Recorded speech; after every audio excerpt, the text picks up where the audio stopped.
Right, Nightmare Success listeners, we're back. And I know you guys come here for the good stuff with the good people that have got great stories. You know, it's all about what happens when your worst fear becomes your reality. How do you adapt? How do you survive? How do you overcome and set yourself free? I've got that kind of guest today. His name's Danny Navarro. I guess if we were going to name this, it would be Prison to Real Estate World. I mean, this guy 10 years ago came out and, he grew up in a tough neighborhood, uh, grew into really a family and friends that were all around, sixth grade. He was pushed into the world of walking the streets and drug dealing and gangs. And 18 years old, Danny is sentenced to a mandatory minimum of 10 years. And then what happens when he comes out? It's all about that inspiring stuff of mindset. How do you overcome? How do you get what you want? How do you stay with it? How do you stay tenacious? We're going to get into all that. And I'm excited to unpack this today, to hear this story. Before we do that, I want to jump in to intro our new sponsor for the show, Auto Plaza Direct. Who likes spending a couple of weekends walking lots looking for a car? Then you spend like 4 to 5 hours in the dealership just to try to buy that car. And it's kind of like a trip to the dentist. Well, there's a better way to take all this pain and hassle away getting a car. Auto Plaza Direct. They're your personal car concierge. Just let them know what you want, what you can pay, and they'll go out and find that car for you. They'll negotiate the best price and deliver that car to you in any state. They also offer warranties and financing, full service. Go to Auto Plaza Direct to get started with your personal car concierge, the new hassle-free way, the car buying experience you deserve. AutoPlazaDirect.com. Tell them that Brent from Nightmare Success sent you. All right, folks, here we go. Danny, welcome in, my man. Thank you for having me today. So I did a little bit this morning watching you on Prison Professors, and your story is just, I don't know, it's kind of one of those stories, everybody loves a good comeback, great comeback story. It's like, somebody gets knocked down and they fight and they get back up and then they make it. And it's a really, your story's inspiring. It should probably be in, one of those documentary things that they do on these streaming services. But Danny, tell us a little bit about, you growing up and the world you were living in, growing up as a kid. What was this like for you? Mom, dad, kids, siblings, all that. Yeah, so everything comes down to environment, right? I as early as I remember, my parents, my dad used to work. My mom was always a hard worker, and I want to say probably maybe that I can remember maybe 5, 6 years old that I recall my dad being on drugs when I was aware what crack cocaine was, and I used to see him smoking it in the house. I didn't know what it was till years later. And so I want to say that's when I started seeing a lot of different things going on at my house and in the environment that I was growing up in. And, there's vivid memories that I remember. I remember, my dad smoking crack, him buying me toys to play while he was smoking crack. And then, months or years later, I don't know, I remember my mom and my dad fighting and my mom kicking my dad out. And pretty much that was the end of my parents. Wow. How old would you have been then when that happened? I think I was like in 5th grade because I moved from one house to another house in 5th grade. And I want to say that was definitely a turning point for me. It was a different area, different environment. It's same city, but just different area. And but for that 5th grade to 6th grade, that's when I started smoking weed, drinking, hanging out with different groups of people. And that's where it all began. you know, So your mom, so, interesting though, is that like your mom, your dad moves out, your mom moves. Did you continue to have connections with your dad, or was that just it was a break that, you went on with your life and he went on with his life? And then how did your mom handle being a single mom with you guys? And I forget how many you have, a sister and at, at younger that siblings. at that time, I only had my older sister and one younger brother. Okay, So when my dad has been off and on in and out of my life growing up. He was, drinking, alcoholic, on drugs, the memories that I recall, he was in rehab homes. And my mom always was an amazing, is amazing mother to at least try to get my dad into our lives as much as I can. But it's just when somebody at that time is going through drugs and alcohol and crime, being around their kids is not the most priority at the moment. yeah, Um, and my mom, she did the best that she possibly can to support us. And she was just a hardworking lady that went to work in the morning, got off in the evening, and we were just like, hey, here's the food at the house, and you yeah. microwave the food, and that's how growing up was till I went to jail.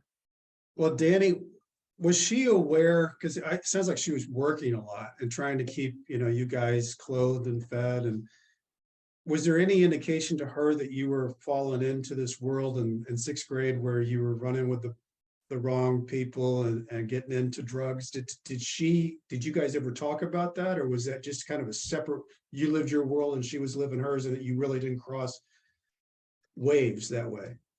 Well, it starts small, right? First, you start, I wasn't getting good grades in school. Yeah, Then I wouldn't show up to school, and then maybe they caught me ditching. Then you're having to go through Saturday school, and so right. it just drastically, I started getting in trouble more and more. And I feel is she became very maybe in denial at some point, Sure. and but I mean, she was very strict with me to a point where I feel that she decided just like, hey, give up, you can drink here at the house, you can smoke here at the house, I'd rather have you at the house versus in the streets. Yeah. But and it just got worse every single year from fifth grade. So did you feel like in that world, Danny, that you had found, like, was it a security piece for you, to be able to run with those people and be with that gang? And did that feel like family? Did you feel like you were kind of in your place, or did you feel like an interloper, an outsider? What was in a teenager's brain, like what's going on in your brain at that time? So, we didn't know any better. We were just, we played sports when we were young. Like I grew up around Yeah, a group of guys, maybe like 10 guys, or maybe that we all went to middle school. We all went to elementary school together, and then we went to middle school, and we were all good kids. yeah, But as I look back, I remember, some didn't have their dad, and then others were dads were strict, their parents were stricter, and we played sports, and then we just started like getting into trouble year after year, and then like seventh, eighth grade is when the gang stuff started getting, we started getting involved in the gangs. yeah.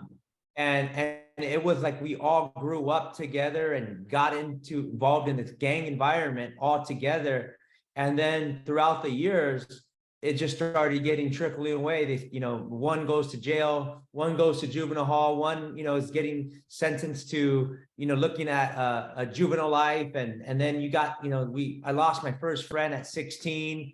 Hmm. So it just started every year, it just started getting less and less.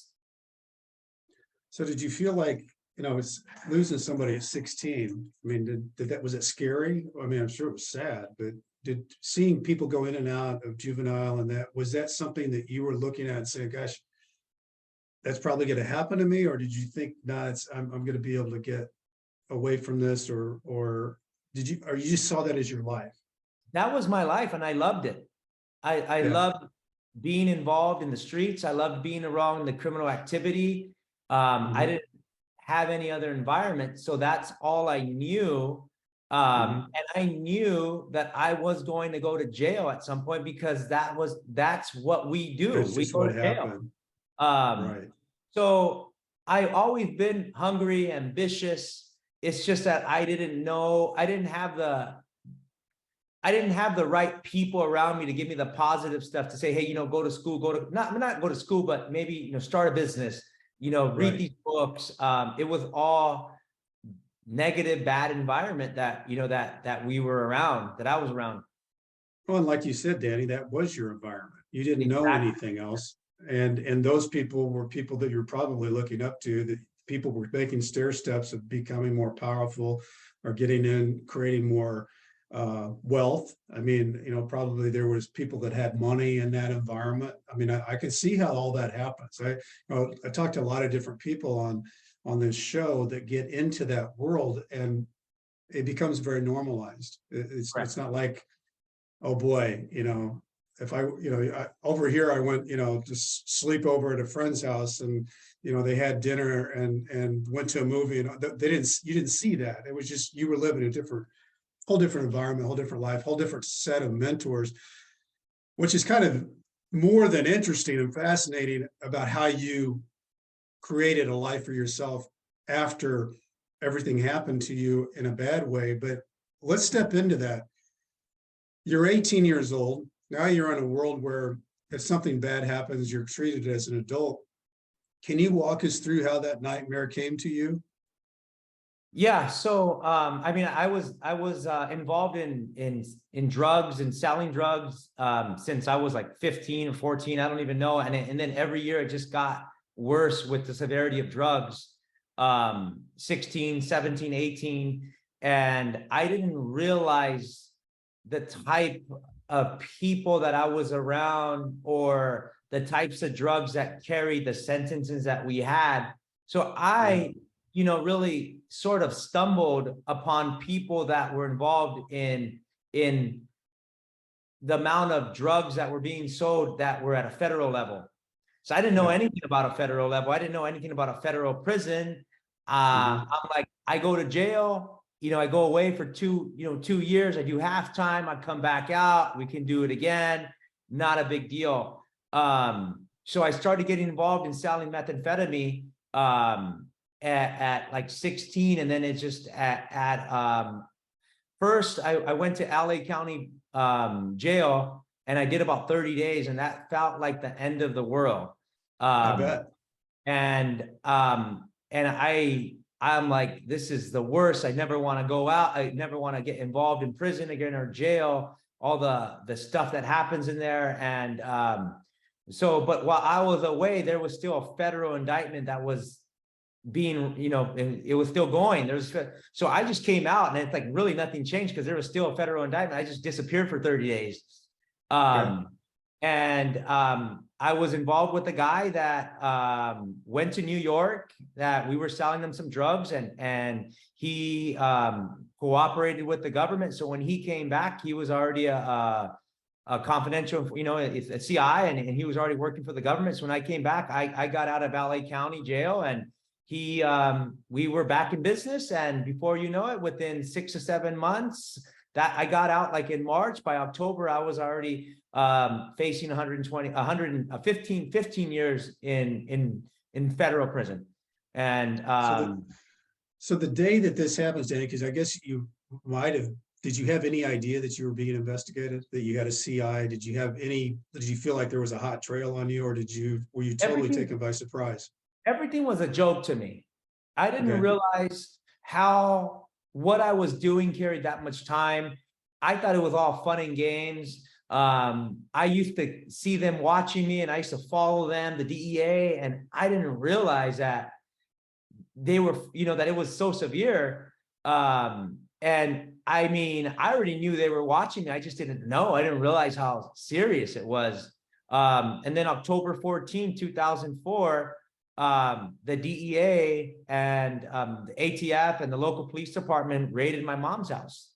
And I would never forget that day when they came into my mom's house with rifles and put everyone on the ground and everyone screaming.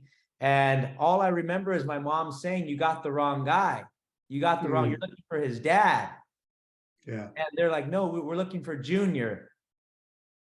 And that day changed my life. That day was, and it's been that day was the biggest day, that changed my life. And I remember going outside, they handcuffed me, and I'm outside handcuffed, and the DEA saying, "Hey, you're gonna do some time." I'm like, "No, I'm not." He's like, "You're gonna do some time." And he's like, you're not going home. You're looking at, 10 to 15 years. And I just laughed at him. I'm like, whatever, still, I didn't know anything about the DEA. I didn't know anything about the feds. But you experienced a hell of a deal with people breaking in, and your mom and the whole, I can't imagine how traumatic that would have been at that moment. And then your mom saying they got the wrong guy. I mean, that's something you see in the movies. So let's do this. Let's take a break here, because I want to get back into, after we do this quick break, talk about what the next steps happened in your life and how that changed part of your life ends up going to prison. Our new sponsor on the show is, and this is a guy I could have used when I was going through my stuff. It's AaronDuncan.net. It's a full service global communications agency. Aaron believes that communication is everything. In the absence of communications, rumors and fake news fill the gap. Either you communicate or people will communicate for you, says Aaron Duncan. He's an expert in the field of public relations and is dedicated to maintain a positive public image for brands, organizations, and individuals across the country and around the world. At AaronDuncan.net, their job is to make bad news go away. They're known as the trauma surgeons of brand crises, corporate scandals, high-profile litigation, legal investigations, and prosecutions. To be in the public eye in the 21st century is to experience a crisis. It is no longer a question of whether a crisis will strike. It's a question of whether you will be prepared when it does. Aaron's services include crisis management, crisis communication, media relations, reputation management, positive public relations, prison consulting, and coaching.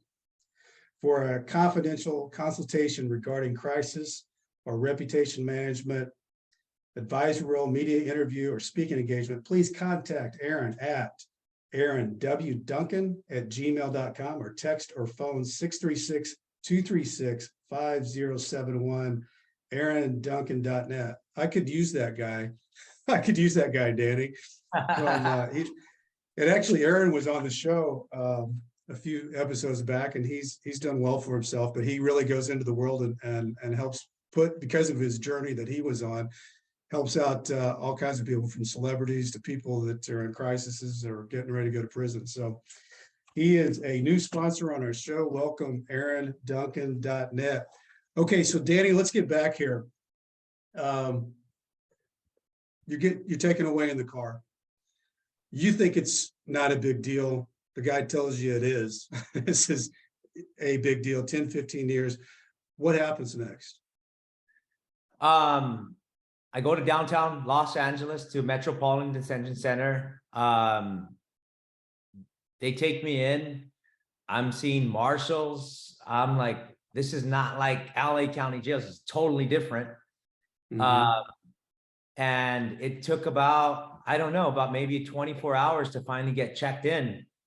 And at that time, I still was not sure, because if I recall, it took me a few weeks before I even got my first phone call, and to get arraigned to see the judge. Wow.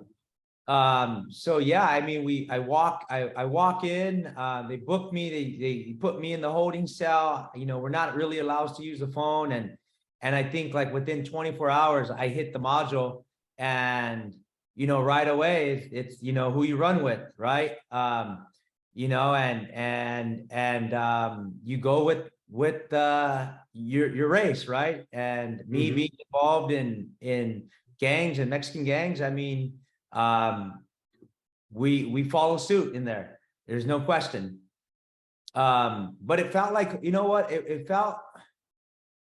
it was normal because this was my life. I was around gangs. It was normal for me. It's just like, it was just different because I was now in jail. Yeah. So did you get a public defender, or did you have an attorney that came to your defense? How did that all work for you? So I first had a public defender, and one of individual that was on my case had someone from the same office, and so that was a conflict of interest. So they appointed me not, it was not the public, it was the ones that do it for the pro bono, where it was pro bono. Yeah. bono. So I ended up getting a really, really good attorney that gave me a lot of great advice on prison and my sentence, because the public defender wanted to take this to trial, and I was all in for taking it for trial. I didn't understand that there was a 98% conviction rate in the federal. Right. And I was like, we're going. He's like, we're going to go on trial. We're going to do this. We're going to put your mom on. I'm like, let's do it. And when I finally got appointed to the other attorney, she said, "You're freaking crazy. Yeah. No way. You could be gone forever." Yeah. Yeah. We're no way we're going to trial. And I never forget. She's like, look, as a mom, I would tell you to cooperate, but as your attorney and working with the cases I have worked with, take your time. And that was really scary at 18 years old. 18 years old, looking at 120 months, 10 years is... my life was over. Yeah. Yeah. Yeah. Thought my life was over. I'm like, I'm going to come out when I'm 30. I'm going to be old. At 30, exactly. At 18 years old, 30 looks old. Exactly.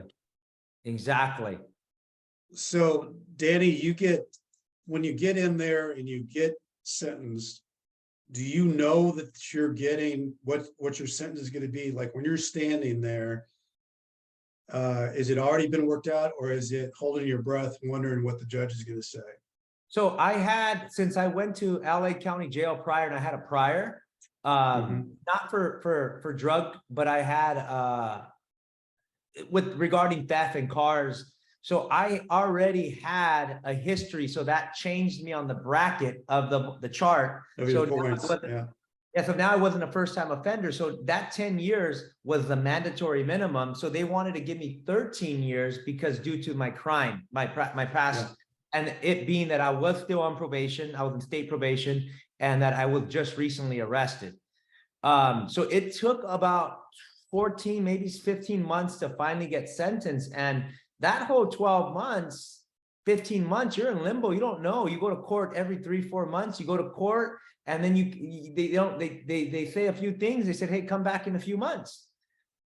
And that's how it was for the whole 12, 15 months before that's got to seem like forever, Danny, because you're not at home. You're in jail, which is one of the worst places to reside while you're waiting for something that's going to change your life it's not going to be in a good way, but you just don't know how long it's going to be.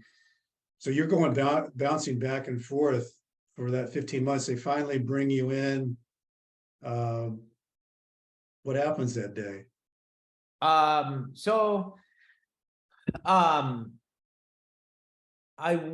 want to say that I already signed a plea agreement for 120 months, and that was like a deal. And mind you, like, I'm with these guys that are facing 20, 30, 40, 50 years. So they're like, take the 10, dude, you got a deal. Take the 10. It was really interesting because I was so young and I tried to get bail. I wasn't able to get bail. My mom didn't have a house at the time. No one wanted to put a house up to let me out. So this 12, 15 months that I was in there, I was prepping to do time. Yeah. And I was getting coached, getting mentored, right? By these guys that were prepping me to do my sentence. I just didn't realize that. Right. You know, and like, you know, they were like, hey, you're gonna be young. They were helping me get through this. You're gonna be young, you're gonna be healthy, you're gonna be able Got to, your whole life ahead of you. yeah. Right. So I'm like, you know what, 10 years, let's do it. Like, I'm like, you know what it is. So when I signed the agreement, you know, there was still ins and outs. I'm like, maybe I can break the mandatory minimum, but you can't. And my attorney said, hey, we're going to go in there. We're going to get you the 10, but you know, just so you know, there's a good chance that they can give you the higher scale of it, which is going to be 13 years. And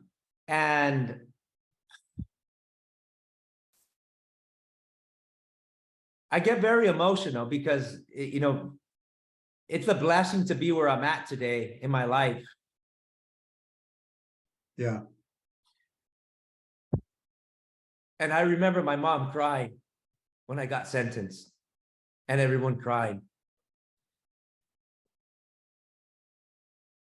And, you know, the judge gave me 120 months. Felt like the end of the world. And you're, I know it's such an emotional day too. I, you know, everybody who's experienced that time, Danny, you vividly can see it and feel it. And yeah, it's, you know, my day was, you know, it was a packed courtroom and 3-ring binders for 6 people getting indicted and charged, and sentenced. And it's just, it takes your breath away. My wife tells me that she could hear the air coming out of me because, you know, I was, my deal was from probation 0 to 5, and I got 5, and she maxed out, I think, everybody except for one person. And it just hits you like you just feel it. And there's no other experience like it. I don't know, maybe there is. I haven't experienced another feeling like it. And you know that your family, you and I talked about this before we got on. When you go to prison, your family goes to prison. They have to deal with the time that you do on the outside, and you deal with the time on the inside. What happens after this day? I get sentenced. I get a really quick minute speech to tell the judge, and I remember the judge. He, you know, they had a nickname for him. Let him go, let's, right, and he didn't let me go. He didn't follow his nickname, right? And he gave me a speech about how to do prison time and how I was young and that I was going to get a second chance, and that I was going to be young, and that if I took the right steps that I would be able to do something when I got out. And it was a long speech that he gave me. But I was honestly, after 16, you know, I don't know, like, I don't recall if it was 12 or 15, 16 months it took to get sentenced. I was relieved and I was happy to get sentenced to do this time and start my journey. Yeah. And as crazy as it sounds, when you get back to the dorm, you're like, hey, I got sentenced, I'm ready to start this journey. Yeah.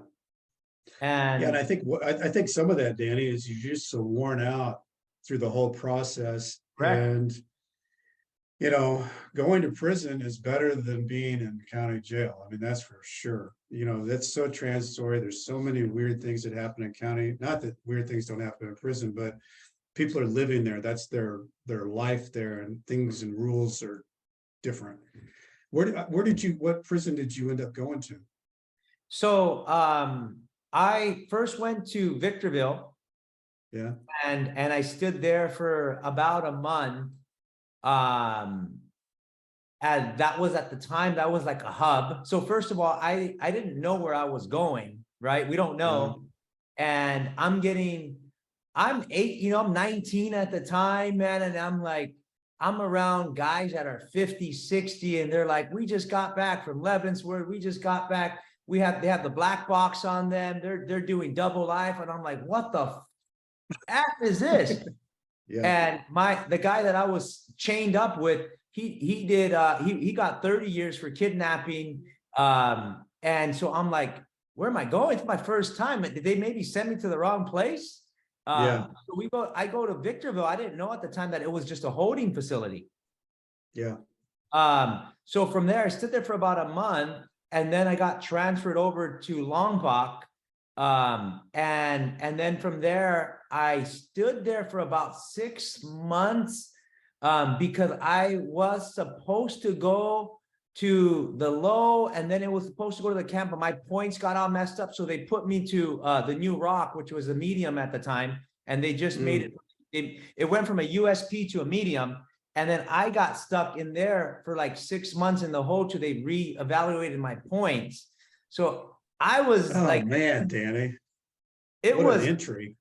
it was crazy, because the guys and the people that I was around was like, holy fuck, is this how this gonna be? Yeah. And there was like literally riots that just happened, and it was just like, oh my, it felt like a movie, like this kid that's never gonna get out. Yeah. Well, I mean, they call the mediums the gladiator schools because there's just enough going on that everybody can get hurt. And it was just, it was just crazy. How did you handle being in the hole for 6 months? I mean, I can't imagine that as an entry, because I mentioned Aaron Duncan, who's one of the sponsors of the show. He thought he was going to a camp. Parents dropped him off.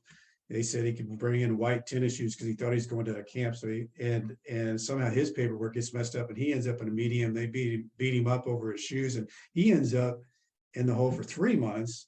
His family doesn't hear from him for 3 months because they think he's at the camp. Did you, in those 6 months, did you talk to anybody? Was there any communication? I mean, what's going on in your world when you get locked into that world? So I recall like being in this, and remember at the Lompoc Medium, at that time, it was like the old like prison for the military or the service or something, right? So it was old. It was over 100 years old. Windows were broken, bars. It was extremely cold, and I mean, it was, knowing now, it was all mindset to handle the day-to-day, because the way I am out here is the way that I was in there. We worked at, we once the doors cracked at 4 a.m, we got up in the morning and we cracked it. We're like, how many people are going out? 1 or 2. Well, for us, we have to go out no matter what. If we don't go out, we're going to have some problems with, or I'm going to have some problems if I don't go out by my own people. So no matter what, if it was raining, pouring out there, we're going out there and we're going to go out there and do some burpees. That's just routine. And I remember used to be scared. I'm like, I got to make sure I'm up, because if I don't get out of this cell and go out, I'm going to get in trouble for not going out. Yeah. And it was a routine. It was, I got out, we went out, we worked out, came back to the cell. I did my bird bath. We had our breakfast. We showered. We slept. We read. We did our showers at 3 o'clock. So it was all just a routine that I went through, and playing, reading books, reading cards, throwing stuff down the tiers, talking to guys in the tiers. And it was just a routine that I had to build myself to have a really strong mindset to be in this cell for so long.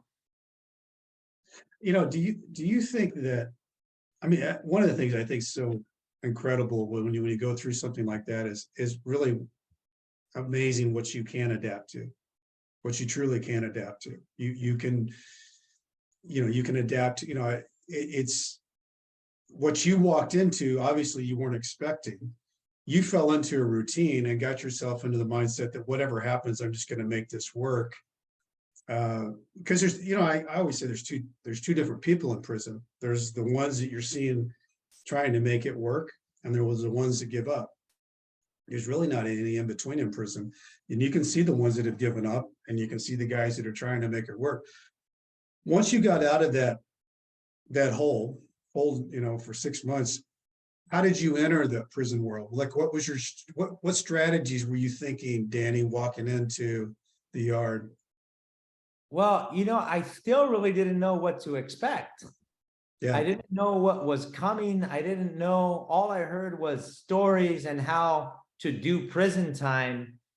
And I remember, I used to, have like a lot of older guys that been in and out of the prison that just tell me, hey, you know, don't do drugs, stay clean, don't drink, and just, basically stick to your word, be a man of your word, and just shut up. Like I just, there were these guys that were coaching me how to do my prison time. So when I hit the yard, I really didn't know what to expect. Just to follow suit with your car, right? The people that you're with, but it became just a routine. And at some point, it took me a while to get a job, and then from a job, it would work out, job, come back, shower, and then I was just always constantly reading. And I had a program, and I stuck to this program for years. So that was your strategy. Get a good job. What kind of job did you have, by the way? I had multiple jobs. I mean, I was working at the kitchen, I was sweeping, I was cleaning the dorms. I mean, every year was always different. Like it just depends on the season and the time of the job. And Well, one thing I thought about prison jobs is if you could get a decent prison job, it definitely made the time go quicker. And, I worked in the food warehouse, so I felt like, I come from a business world. So, I was the clerk of the warehouse, I had to keep inventory, but it kind of made me, I got forklift certified. So I was thinking that I'm doing things that are keeping me engaged, and like you said, working out, but it's incredible how you get into these routines. And the thing I think that's good and bad about routines is those routines truly become your will, because those are the things that you do to get your time, but you get a little weird with it too. Like you don't sit in somebody's spot, you sit in the same place there. All those different weird things that happen in prison also, I think, make people, I saw a lot of people become really fearful about getting out, because they get, even though they hate that comfort and that routine, that becomes their, like it's like it puts its arms around you, and then the thing you become unfamiliar with is being on the outside. So it's a weird world, because you don't want to lose yourself in prison. That was my fear. I want to be Brent. I don't want to lose me, but you also want to do things that help you get through your time. And it sounds like to me that you kind of figured out. But one thing I was thinking though, Danny, when because you were gang related on the outside, how did that work for you on the inside? well, I mean, I ran with the Sureños, Southsiders, Yeah, and I mean there's no other choice. I mean that's who we had. That was me, yeah, and that's the people that I hung around. So it came with the stuff that happens. right. And there's a Um, lot of stuff that happens. a lot of stuff that happens, and with the grace of God, I was able to dodge a lot of stuff, because I would get somewhere and they were already locked down, and like I missed a lot of stuff that I'm so grateful for, because Yeah, there was guys that I would get there that said I was going home tomorrow, I was going home this week, and now I'm facing another 10 years, and I'm like, what the fuck, you yeah, know yeah. uh That happens a lot. exactly. And I was already prepared to come out. I'm going to do all my 10 years. There's no doubt. I'm going to do all my 10 years. I had to program myself to forget about the outside world. And that's like it's good and bad, because like I become a little bit too cold at time, because I'm just so like, nothing bothers me, nothing bothers me. And that human side sort of disappears. Yeah, But I'm so programmed in this routine over, it's like the outside world didn't matter to me. This is my world. This is my life right now. yeah. It's there's a guy, I think he's Devin West, he was a athlete quarterback, went into prison, it was drug related, and he talks about this older guy that had been in prison. He was having a hard time. He's getting in fights, going to the hole, and he said, "Man, you're making your time hard." He said, "You got to think of prison." He said, "It's like a boiling pot of water." He said, "I put an egg in that water." He said, "What happens?" And that was why I guess the egg gets hard. He said, "Yeah," he said, "You can't get hard in here because you lose yourself." He said, "Now I put," He said, I put a coffee bean, or no, I put a carrot in the water. He said, what happens to it? He says, it gets soft. He said, you can't get soft because you got to still maintain, that feel look that you have to have while you're in. He said, I put the coffee bean in the water. He says, what happens? And Dave said, I'm not following. He said, the coffee bean changes the water, not the water changes the egg or the carrot. He said, that's what you got to be in prison. You got to change the water. You got to be the change so you don't lose yourself. And I think that's kind of interesting analogy, because if you get too hard, like you're talking about, Danny, in prison, you lose yourself. You get soft and you can lose yourself too. You get killed. So it's kind of a weird dynamic in prison of how you live in that world, but become someone that can get through it. And sounds like to me that you figured out how to navigate the way that you wanted to live that. And the total amount of time that you spent in there was how long? Because I know you do 86% if you have good time. About 8 years, a little over 8, around there, and then like 8.5 with the county time. Like it's like around there. Yeah, it was like roughly around there. A little over 8. And then eight and some months, and then the halfway house and all that stuff. Did you feel like, Danny, as you were going through, did you feel like you were changing? Did you think that prison was changing you? How did you live that life in that amount of time? That's a long time. I was 3 years. You did 8 years. That's a lot more time. How did you move through it? So it took about close to 2.5 to 3 years to decide I wanted to change, because I was still just like drinking, hanging out, like we were young. So like, I'm like hang out after work, and just like, it felt like I was just in the streets, to be honest with you, because just hang out with the homies, after. And it took about 2.5 years to say, I want to change and come out better than how I came in. And that day was when somebody gave me a book, Think and Grow Rich by Napoleon Hill. I was reading this novel, like, I don't even know what novel it was, but he's like, what are you reading? Stop reading this. And I never forget this guy, because this guy, Billy from New York, changed my life. Yeah. And he goes, stop reading that junk. I'm like, what do you want me to read? This is all we read. And he's like, read this. And then he was like, after you read that book, I'll maybe give you another book. And I'm like, okay. And then I read it, and I was just like, what is this? This is amazing. Think and grow. And then from there, what was the biggest message you got out of that? Because that's one of my favorites. What was you after you read that? What were you thinking, Danny? Think and Grow Rich. It was all on my thoughts. Yes. Thoughts on, what my thoughts were and how to change my thoughts.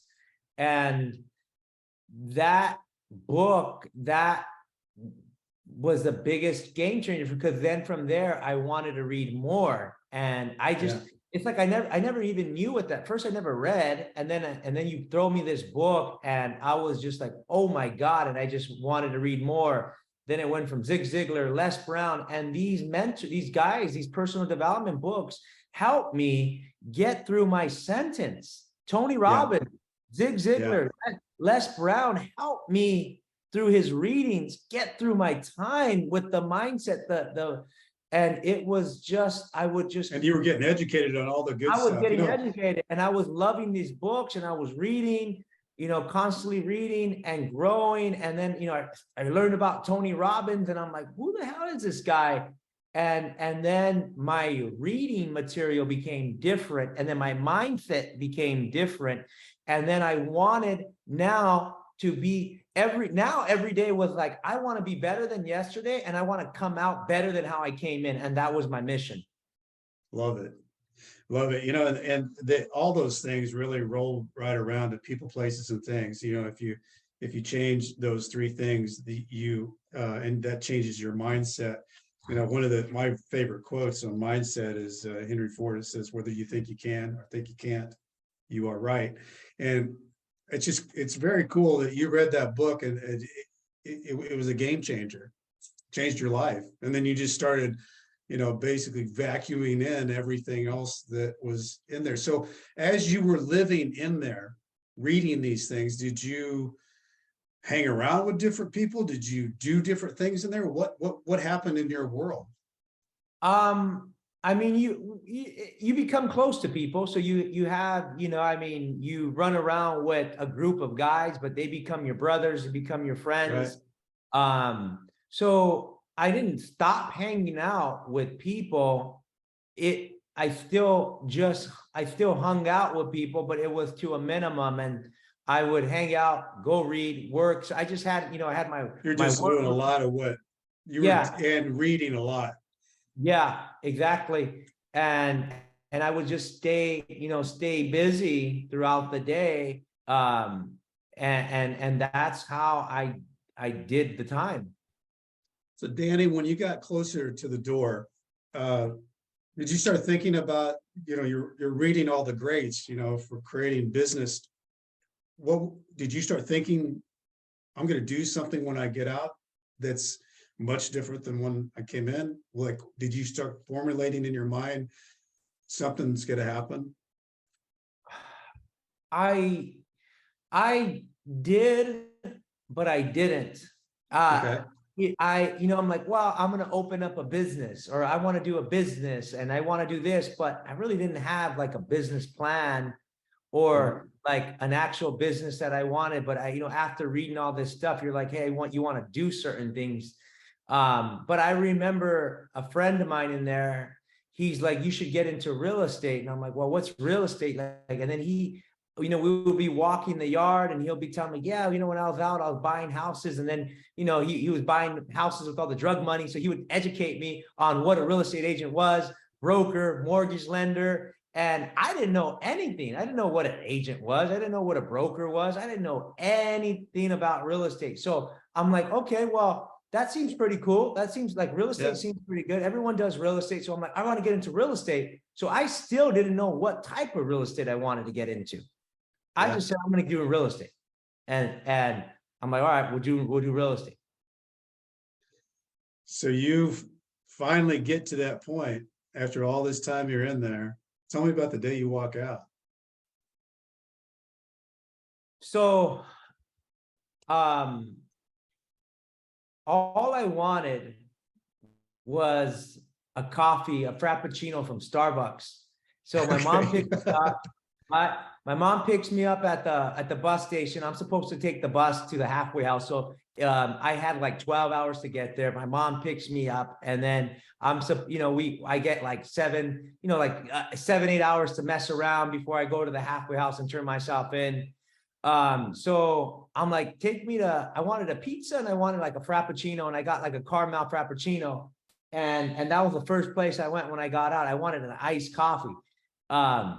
And then from there, my mom took me to my house, to our old house. Mhm. And I told her I didn't want anyone there. I didn't want to see anybody.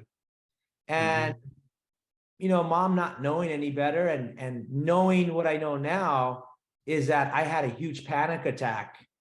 Okay. Going back to the same house, seeing all these people, seeing stuff in the house that didn't change, seeing Yeah. people that just looked older and heavier and that were growing up. And I'm like, what the heck? It felt like a movie.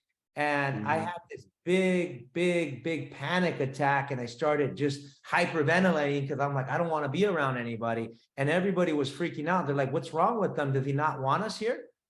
Yeah. And it wasn't them, it was me. Yeah. I wasn't ready to see all those people. I didn't want to see all those people. Even though I loved my family and everybody, I didn't want to see anybody. Yeah.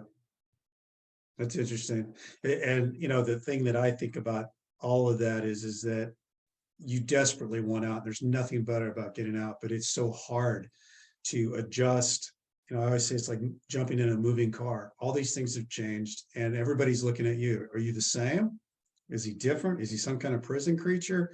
All these things that you're thinking in your head, you're like, what am I going to do? How am I going to live? How am I going to get a job? I got to go to this halfway house. I hope that I don't, all these things are just rushing all at once. And you feel like everybody's looking at, gosh, he's got to be so happy. Absolutely. Absolutely. But there's 1,000 things going on in your head about how do I get back into life? Exactly, exactly. And I was so young, I didn't have an email. I didn't know how to email. I didn't know how to ride a bus. I didn't know how to text somebody. I never done it. All I was I ran around the streets all day.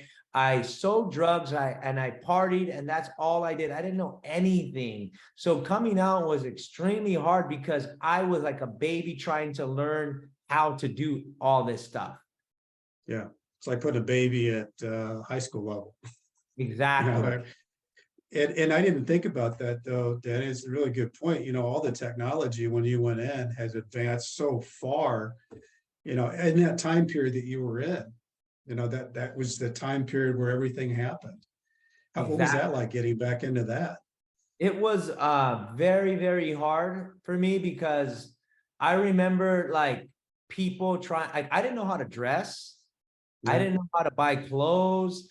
I didn't know how to sign up for an email. I didn't know how to do a resume. I never worked. So Yeah. like resume, like how do you upload a resume? Um, I would go to dinner with I didn't know how to order from a menu. People would take me out. I didn't know how to present myself at the restaurant because they're like, you have to have your, you know, like I didn't know how to do any of Yeah. that.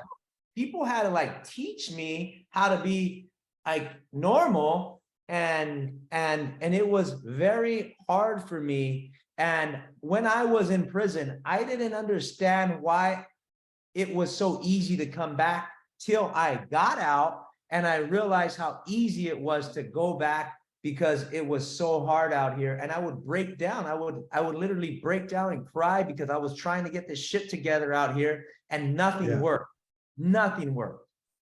I think it's so good for people to hear that because it's such a common thread. And you know, a lot of people who've been to prison, they think, you know, does anybody understand? And what you just said, Danny, that is those are the emotions and those are the feelings. I didn't know how to have a girlfriend. I didn't know how to date. I didn't know Yeah. how to like anything. I was a baby. So how did you start stepping into what you who you are now? So it's all environment. It comes back. Hmm. We started with the environment. I met somebody, a good friend of mine to this day. I didn't know about social media. I didn't know about Yeah. Facebook, Instagram. And I found somebody through on Instagram, you know, Kevin Sturdivant from Case Real Estate out in Orange County. I found him on Instagram and he posted a photo of his dad that did federal time. So there was what? A rapport. Hey, Sure. your dad did time. I did time. I want to get in the Mm. business. And he gave me a shot to work for him. And then Cool. from there, he just exposed me to so much stuff and people and seminars that I took the route to go into those different directions. And that was a And then, you start. know, that's a lot easier said than done too, because all those things you were stepping into, you didn't know. I mean, those are the things, you know, we call this nightmare success because, you know, anything that you want, you have to step through your fears, your nightmares to get to where you want to go. And that means you're stepping out of your comfort zone to kind of set yourself free. But it's not easy because everything that you were doing, Danny, you found somebody that was a mentor, but you had to step into all the unknown. Exactly. Exactly. And I didn't know how to dress. He's like, you can't come here. Like, you gotta, like, you know, you gotta be like professional in some way. Like, you know, I didn't know. I didn't know how to do anything. It was so crazy. And it's not easy to get licensed as an ex-felon. How did you work your world around that? So, and it goes back to when I was a kid. I always had an ambition to do something with my life. I just didn't have the direction. So now I had, you know, I'm 26, 27 at the time. I feel like I know so much from this material that I read, right? I'm like, all right, I can do all this. Sure.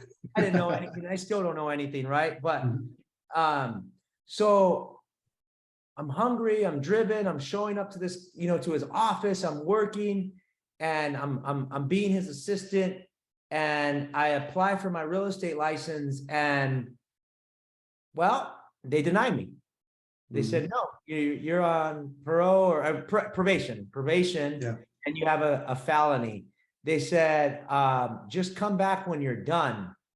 I'm like, when I'm done, that's 5 years of probation I'm doing. I did Sure. all 5 years. I didn't get any breaks.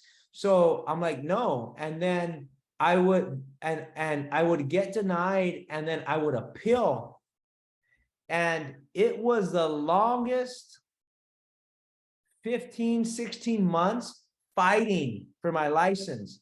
But this is where the mindset, this is where everything that that I was probably doing when I was a little kid, I just didn't know. I started visualizing and visualizing how I was going to get this real estate license, how it was going to happen, how it felt. When it happened. The experience of happening it.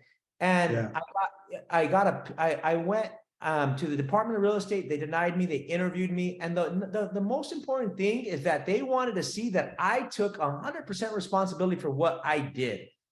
So I had to do an interview with them. Then they come back and they give an approval for the commissioner, and they say either yes or no. So I went in front of a judge, the commissioner, and it took me about maybe 3 to 4 hours. He asked me to walk him through my life from when I started doing crime to that day.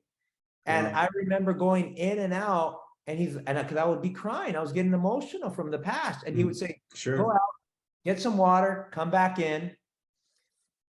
And I had to present my case. And then at the time, like, I'm getting stuff in the mail. They're like, we'll represent you for like $10,000 to fight your real estate license. I'm like, dude, where am I going to get $10,000? And I remember being stressed out. And then at some point I'm like, you know what? No one knows my story better than myself. Exactly.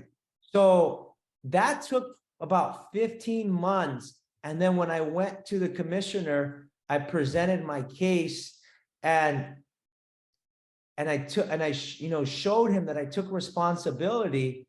And the lady, I don't know who you'd call, but on the other side, that was their job was to deny me.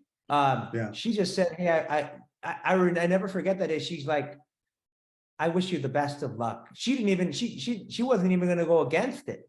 So, everything was a few months. Everything was a waiting game. So after that day, I don't know if I was going to get my license. I didn't know. I still had to go through him, and they said, okay, we're going to mail you something, and we'll let you know if you're going to get your license.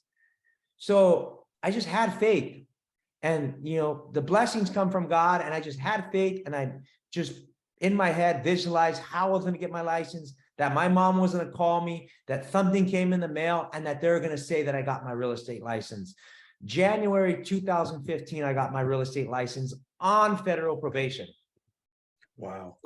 On federal probation. Unheard of. Unheard of. Unheard of. 2 years, 3 years into probation. All about mindset.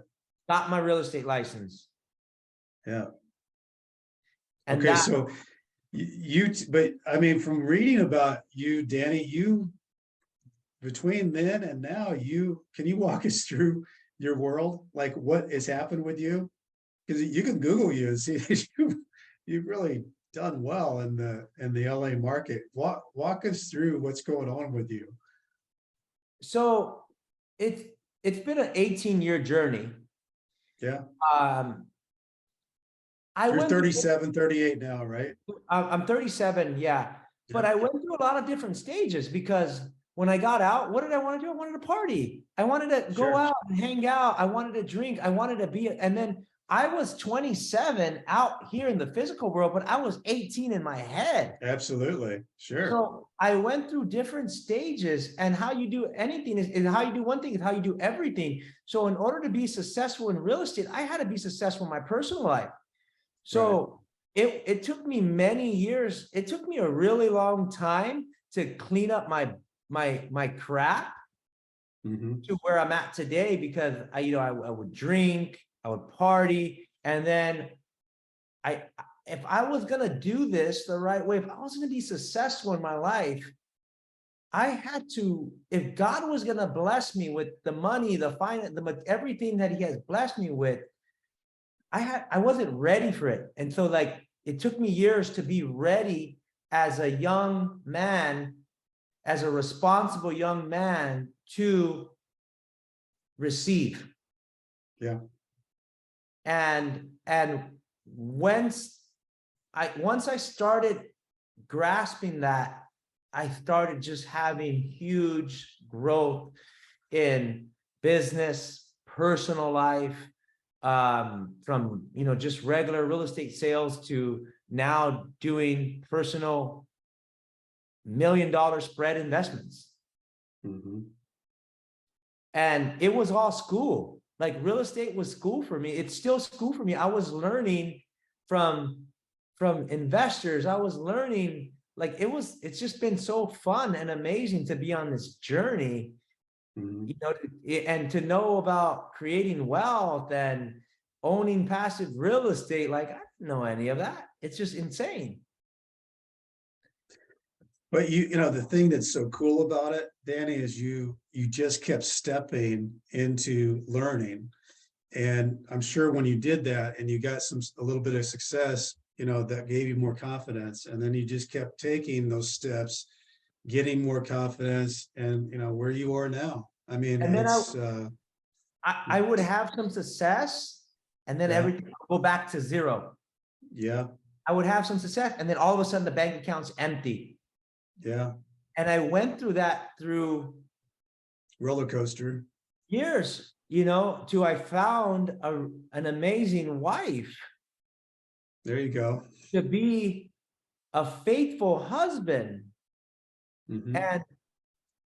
And that's why I am here today, because I have someone strong behind me. But it's just, you know, I wasn't ready for all. I wasn't ready for it. I was like, do good, but I wasn't really doing good. I was just making money, partying, and it's just like, it was just all. And you know, now I don't drink. I don't. It's just like, it's just, we're full on board. You just put it all together, you know, and it came to you in pieces. But the thing that I think is something that everybody can learn from is that a lot of people can have those success pieces that you're talking about, and then they'll have a downturn, but they give up on it. You can't give up on it. You got to stay tenacious with it and have what you were talking about, the mindset that I'm going to make this happen. I might have a setback, but I'm not giving up on myself. What's happened with you, Danny, the reason why your story is so fascinating is that you could have given up on yourself with a 10-year sentence. You could be back in the streets living that life. And that day that you came back, you would have just gotten back with everybody. And even though you were 27 and an 18-year-old mind, you figured it out how to get out of that. And then who you are now and how you've been able to thrive as a business in a world that's tough. I mean, real estate's not easy. I mean, Correct. you know, if it was, Correct. it's just not, especially if you don't have a big foundation of, you know, all these referrals and all the things that come with that. You started from scratch and entered that world and created your own little mini empire of what you had in your mind created. And that's everybody like, and I told you this before I was so excited to talk to you, is everybody loves a good comeback story. Because what it does, it gives everybody hope. Everybody has built up prisons in their own mind. The question is, how do you knock them down? How do you get through them? Because it's all relative, you know, everybody gets stuck. It's what you do when you get stuck. And one of the things I think too is that when you were not even thinking I'm not going to change, you started reading books where you saw change was possible. And, you know, possibilities is where the mind starts to imagine and grow, is whether that's hope or possibilities or whatever that is, that's what fuels your mind. And I can just see it in your eyes when you talk about it. I can just see that you've got that, whatever that is, that intangible thing, you've attached yourself to it. Exactly. I created this person. Yes. And he was always there. I mean, Yeah. I'm sure you were a leader and a person that people, you know, had thoughts of leadership and smarts and all those different things. It's just that you've applied it in a way now that is really rewarding. Exactly. Exactly. So if you think about this, Danny, I always ask people this, what do you think out of everything that you've been through? Because you've been through so much and it's varied so much all through your life. What would be your biggest takeaway through your journey to the listeners out there? You nailed it right there. I've been very discreet about my background because I'm in real estate and you have to be professional, but Yeah, I am who I am, and I'm an honest guy that has integrity and does things the right way. So, but you nailed it, is you saying that I have to get out of myself and understand that this is not about me. This is about serving, and this is about being a contribution to the world, to let everyone know that anything's possible. And not only that, is that so many people out here are in prison in this world out here that they're stuck in their head. And the blessing that we able to give these people hope and inspire them and know that anything is really possible out here. yeah, and you do that, Danny. Your story does that. When we first talked on the phone, that you told me that you felt like the timing was right. And a story like yours, there's no reason to stand away from it. Your story of how you've made your world the way it is very inspiring. It's very inspiring for people. And this podcast goes into 200 prisons on 700,000 tablets. And that's what I'm so excited about with your story is these guys that are listening to this on a Dovo platform, they hear this and say, okay, well, maybe I don't catch that extra charge, the extra 10 years or 5 years or whatever. I can get out. I can make a difference. I need to get set. And it's not going to be easy when I get out, but I can make it. And that's a big deal. It's a big deal. Your story makes a big deal. It's a difference maker. And that's amazing. I didn't know that it goes into the prison, because that would give so many people hope. Yeah. Because it's hard. It's hard. Like if I go back, it was easy. But if I walk you through this, it was freaking hard. Yeah. And to know if I was in that jail cell right now, on that cell, and I listened to myself and be like, man, I would have so much hope to know that there's a chance after this sentence. Right. And the that's light at the end of the tunnel is not a train. It's true hope. And that's amazing. Yeah. Wow. Danny, I love your story. I love that you have picked this time in your life to feel comfortable in sharing this story, because I think it affects people, whether they've gone to prison or they haven't gone to prison. People need to feel that, whatever that is inside, that maybe I can do this. Maybe I can make this happen. I love it. For people out there, if you want to, I love it when you go to brentcassidy.com, leave me a message. Reviews on Apple help promote the show, which always is great. Go to Apple and follow the show, because then it'll just tell you right when the next one comes up. Same way with Spotify, hit the bell. If you're looking for a book out there, I wrote one, Nightmare Success. You can get it on Amazon, Barnes & Noble, Walmart. And check out our sponsors, Auto Plaza Direct and AaronDuncan.net. As I used to say when I was typing my messages back to my people out on the outside, stay strong, and I'll do the same. Danny Navarro, thank you so much, man. Appreciate your story. Thank you so much for having me on, and I hope we can inspire a lot of people.